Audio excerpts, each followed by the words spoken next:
été faites, Le président des États-Unis a déclenché un cyclone dont les conséquences ne cesseront pas de sitôt. En donnant le signal de départ d'une guerre commerciale planétaire sans avertissement du jour au lendemain, frappant d'inimaginables droits de douane, d'abord ses concurrents chinois et très vite ses plus proches alliés, par habitant est inférieur en France de santé des plus hauts revenus. C'est cela qui s'est effondré et la confiance, qui considère que l'avenir est relativement garanti. Cette confiance, une fois jetée à terre par le cyclone, ne se reconstruit pas d'un claquement de doigts. France qui a boycotté cette réunion, la qualifiant de la plongée du Covid.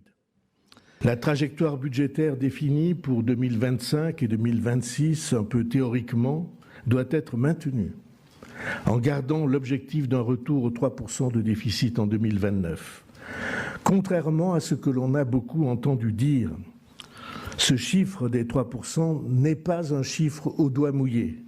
3% de déficit, c'est le seuil en deçà duquel la dette n'augmente plus.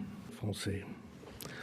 Voilà la première série. Tout abaissement de la note de la France entraînerait une augmentation des taux d'intérêt et donc une augmentation plus forte encore de la charge de remboursement que cette dette impose au pays.